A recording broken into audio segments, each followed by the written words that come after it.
Hello everyone, once again welcome back to my YouTube channel.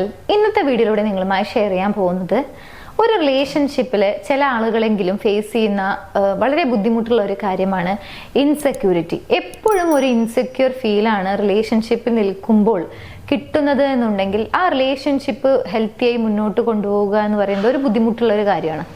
Because അതൊരു feeling ആണ്, ഞാൻ insecure ആണ്, അല്ലെങ്കിൽ എന്നെ ഓപ്പോസിറ്റ് നിൽക്കുന്ന വ്യക്തി അത്രയധികം സ്നേഹിക്കുന്നില്ല, അല്ലെങ്കിൽ ഈ റിലേഷൻഷിപ്പ് ഇങ്ങനെ പോയാൽ അധികം നാള് മുന്നോട്ട് പോവില്ല എന്നുള്ള ഒരു ഫീലിംഗ്, അല്ലെങ്കിൽ ഇങ്ങനെയുള്ള തോട്ട് കൂടുന്ന സമയത്ത് ഉണ്ടാകുന്ന ഒരു ഫീലിംഗ് ആണ്. സോ ഈ ഒരു ഇൻസെക്യൂരിറ്റി ഉണ്ടാകുന്നതിന്റെ കാരണം മനസ്സിലാക്കി കഴിഞ്ഞാൽ നമുക്ക് ആ കാര്യം കുറച്ച് കൊണ്ടുവരാൻ സാധിക്കും എന്നുള്ളതാണ്. സോ ഇത്തരത്തിൽ ഇൻസെക്യൂരിറ്റി ഫീൽ ചെയ്യുന്ന സമയത്ത് ആ ഫീൽ ചെയ്യുന്ന വ്യക്തി മാത്രമല്ല, ഓപ്പോസിറ്റ് നിൽക്കുന്ന വ്യക്തിക്കും ഇതൊരു ബുദ്ധിമുട്ട് തന്നെയാണ്.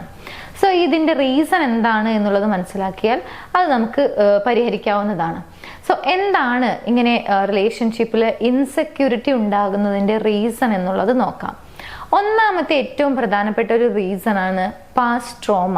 നമ്മുടെ ഉള്ളിൽ ഇപ്പോഴും ഉണ്ടെങ്കിൽ അത് ആ ഒരു ഇൻസെക്യൂരിറ്റി ഉണ്ടാക്കും എന്നുള്ളതാണ്. ഒരു പക്ഷേ ഇതിനു മുമ്പ് നമ്മളെ ആരെങ്കിലും ചതിക്കുകയോ അല്ലെങ്കിൽ എന്തെങ്കിലുമൊക്കെ കാര്യം പറഞ്ഞ് പറ്റിക്കുകയോ അല്ലെങ്കിൽ നുണ പറയുകയോ ഒക്കെ ചെയ്തിട്ടുണ്ടെങ്കിൽ, അതല്ലെങ്കിൽ നമ്മളെ ഒഴിവാക്കിയിട്ടുണ്ടെങ്കിൽ, അല്ലെങ്കിൽ നമ്മളോട് സ്നേഹം നടിച്ച് നമ്മൾ ആരെങ്കിലും പറ്റിക്കുക, അങ്ങനെയുള്ള എന്തെങ്കിലുമൊക്കെ കാര്യം ഇതിനു മുമ്പ് നമുക്ക് അനുഭവപ്പെട്ടിട്ടുണ്ടെങ്കിൽ ആ ഒരു ഇൻസിഡന്റ് നമ്മുടെ മനസ്സിലുണ്ടെങ്കിൽ പിന്നീട് പ്രസന്റിലെ ലൈഫ് അല്ലെങ്കിൽ പ്രസന്റിലെ റിലേഷൻഷിപ്പിനെ അല്ലെങ്കിൽ ഓപ്പോസിറ്റ് നിൽക്കുന്ന വ്യക്തിയൊക്കെ ആ ഒരു കാര്യം വെച്ചുകൊണ്ട് നമ്മൾ ഇങ്ങനെ കമ്പയർ ചെയ്യാൻ തുടങ്ങുന്നുള്ളതാണ്. അങ്ങനെയുള്ള ഒരു താരതമ്യത്തിലേക്ക് വരുന്ന സമയത്ത് ഈ വ്യക്തിയും അതുപോലെ തന്നെ ചെയ്യാൻ സാധ്യതയുണ്ട്, അല്ലെങ്കിൽ ഈ വ്യക്തിയും അതുപോലെ ചെയ്യുമോ എന്നൊക്കെ ഉള്ളൊരു സംശയം കൂടി വരും. അപ്പൊ നമുക്കുണ്ടാകുന്ന ഒരു ഫീലിംഗ് ആണ് ഇത്തരത്തിലുള്ള ഒരു ഇൻസെക്യൂരിറ്റി എന്ന് പറയുന്നത്. സോ പാസ്റ്റ് ട്രോമ എന്തെങ്കിലും മനസ്സിലുണ്ടാകുന്ന സമയത്ത് ഇങ്ങനെ ഇൻസെക്യൂർ ആയിട്ടുള്ള ഒരു ബിഹേവിയർ അല്ലെങ്കിൽ അങ്ങനെയുള്ള ഒരു മാനസികാവസ്ഥ വരാനുള്ള സാധ്യത കൂടുതലാണ്. സോ നമ്മൾ മനസ്സിലാക്കേണ്ട ഒരു കാര്യം എന്ന് പറയുന്നത്, പാസ്റ്റ് റിലേഷൻഷിപ്പിൽ നിന്ന് നമുക്ക് മനസ്സിലാക്കാൻ പറ്റുന്ന കുറേ കാര്യങ്ങൾ ഉണ്ടായിരിക്കും. ലൈക്ക് നമ്മൾ പറയില്ലേ, ലേൺ ചെയ്യണം എന്നൊക്കെ പറയില്ലേ, എന്തെങ്കിലും ഇൻസിഡന്റ് ഒക്കെ ലൈഫിൽ ഉണ്ടായി കഴിഞ്ഞാൽ ആ കാര്യങ്ങളിൽ നിന്ന് നമുക്ക് അനുഭവപ്പെട്ടിട്ടുള്ളത് എന്താണോ അതെന്താണെന്നുള്ളത് മനസ്സിലാക്കുക, പഠിക്കുക എന്നുള്ളതാണ്. പക്ഷെ അതേ വ്യക്തിയല്ല. ഇപ്പൊ നിങ്ങളുടെ ലൈഫിലുള്ളത് ഒരു ന്യൂ ലൈഫാണ്, ന്യൂ റിലേഷൻഷിപ്പാണ്, ന്യൂ പേഴ്സൺ ആണ്. അപ്പൊ അവരുമായിട്ട് കമ്പയർ ചെയ്യേണ്ട ഒരു ആവശ്യം വരുന്നില്ല എന്നുള്ളതാണ്. സോ ഈ കാര്യം മനസ്സിലാക്കി കഴിഞ്ഞാൽ നമുക്ക് ഒരു പരിധി വരെ ആ ഒരു ഇൻസെക്യൂരിറ്റി നമുക്ക് കുറച്ചു കൊണ്ടുവരാൻ സാധിക്കും. സോ ഫസ്റ്റ് എന്ന് പറയുന്നത് പാസ്റ്റ് ട്രോമ ഇൻസെക്യൂർ ആയിട്ടുള്ള ഒരു മൈൻഡ് സെറ്റ് ഉണ്ടാകുന്നതിനുള്ള ഒരു കാരണമായി മാറുന്നു. ഇനി രണ്ടാമത്തെ റീസൺ എന്താണെന്നുള്ളത് നോക്കാം. You don't feel truly seen. ഒരു പക്ഷെ നമ്മുടെ ലൈഫിൽ പല കാര്യങ്ങളും നമ്മൾ കണ്ടുകൊണ്ടിരിക്കുന്നുണ്ടായിരിക്കും. ഇനി നിങ്ങളുടെ റിലേഷൻഷിപ്പിന്റെ കേസിലേക്ക് വരുന്ന സമയത്ത് ആ റിലേഷൻഷിപ്പ് മുന്നോട്ട് കൊണ്ടുപോകുന്നതിന് വേണ്ടിയിട്ട് ഓപ്പോസിറ്റ് നിൽക്കുന്ന വ്യക്തി ഒരുപാട് എഫേർട്ട് എടുക്കുന്നുണ്ടായിരിക്കാം.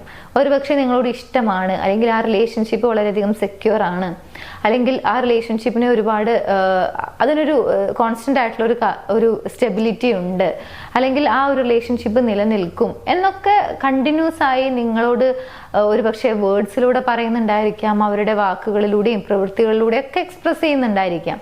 പക്ഷെ അങ്ങനെയുള്ള കാര്യങ്ങളൊന്നും നമ്മൾ കാണുന്നില്ല അല്ലെങ്കിൽ മനസ്സിലാക്കുന്നില്ല എന്നുണ്ടെങ്കിലും ഇങ്ങനെയുള്ള ഒരു ഇൻസെക്യൂർ ആയിട്ടുള്ള ഒരു ഫീലിംഗ് നമുക്ക് ഉണ്ടാകും എന്നുള്ളതാ.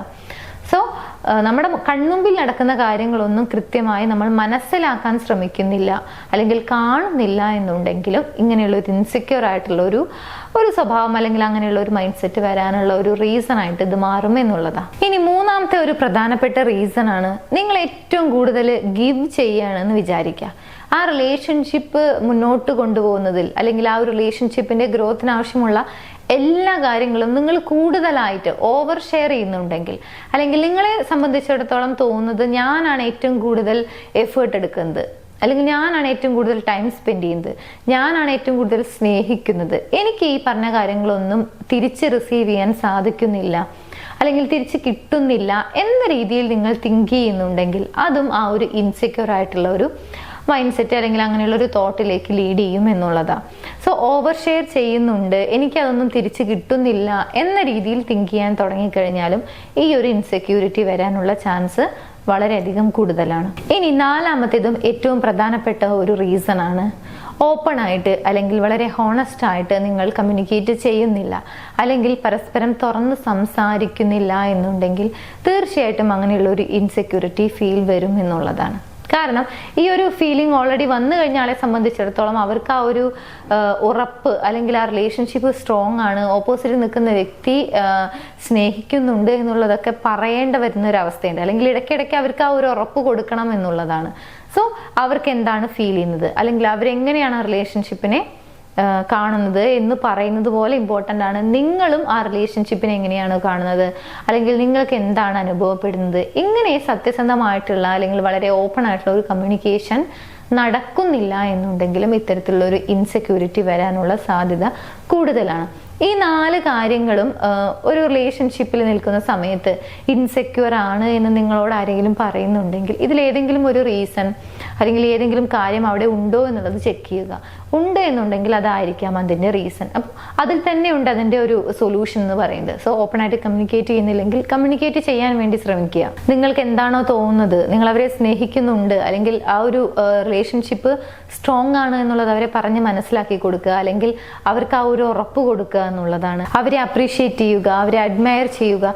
ഇത്തരത്തിൽ പോസിറ്റീവ് ആയിട്ടുള്ള കാര്യങ്ങളൊക്കെ ആഡ് ചെയ്തുകൊണ്ട് ഈ ഒരു ഇൻസെക്യൂരിറ്റി ഫീല് കുറയ്ക്കാൻ സാധിക്കും എന്നുള്ളത് ഉറപ്പായ കാര്യമാണ്.